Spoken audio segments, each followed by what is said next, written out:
We present ParetoAdapt, an online adaptation approach based on multi-objective optimization with a posteriori articulated preferences that can be used to create both semi-automatic and fully automatic user interface adaptations, and is robust to both incompleteness and inaccuracy in the formulation of the UI optimization problem.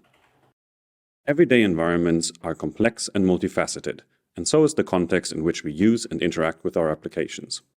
We focus on a specific subclass of systems that aim to address this challenge, optimization-based adaptive user interfaces, and examine how the effectiveness of their adaptations may be limited by the methods and formulations that they employ. We propose a new adaptation approach, titled ParetoAdapt, that aims to address these limitations and uses multi-objective optimization to generate a set of varied adaptation proposals that can be selected and further adjusted by the user. To illustrate our adaptation approach, let us look at an adaptive system that tries to provide ergonomic layouts for mixed reality user interfaces.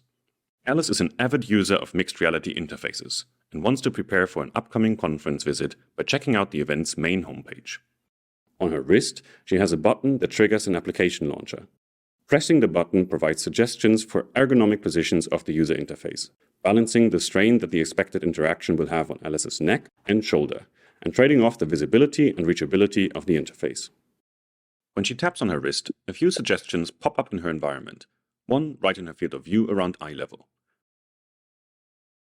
She touches the adaptation proposal and a menu appears in position of the icon.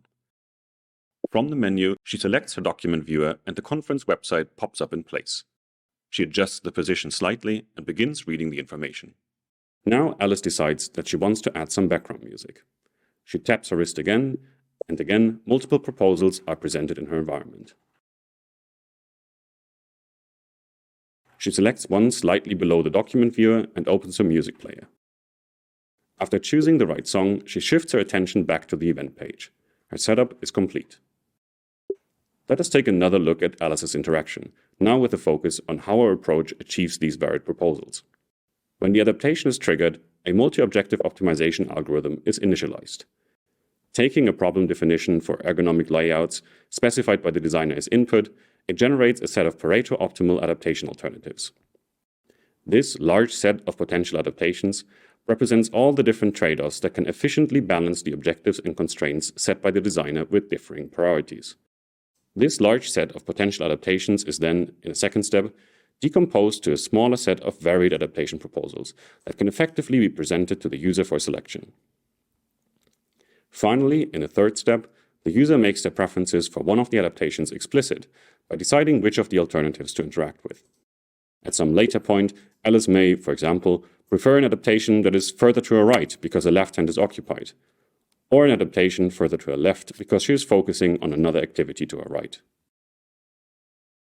Let us look at another example of 3D UI adaptation, now focusing on a more complex environment and challenging set of user preferences. Here we have Bob, an architect who is working on a new building design. Bob has already placed a chat application in his environment to keep in touch with his friends and family. He is currently working on a blueprint of a recent project when he decides that he wants to review his building plan from a different perspective. He opens his 3D model viewer. Depending on the set of objectives, the system will propose adaptations that spread out across the interaction space. If only the neck and shoulder objectives from the previous example are considered, the system will propose options that lie at different heights and angles from Bob and at various distances to the blueprint and messenger on his desk. If the designer has additionally specified a semantic pull objective that tries to position the UI close to related objects in the environment, the options will center around the blueprint.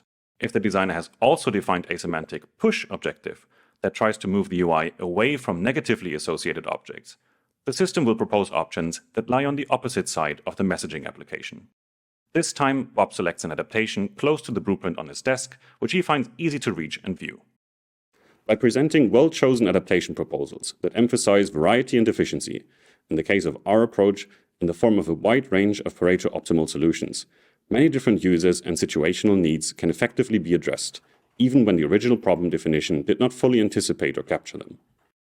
In our paper, we discuss the theoretical foundations why such adaptation proposals may be beneficial to the user and test an implementation of our approach in simulation-based experiments that systematically vary the accuracy and completeness of the adaptation problem definition. We hope that you will enjoy the read.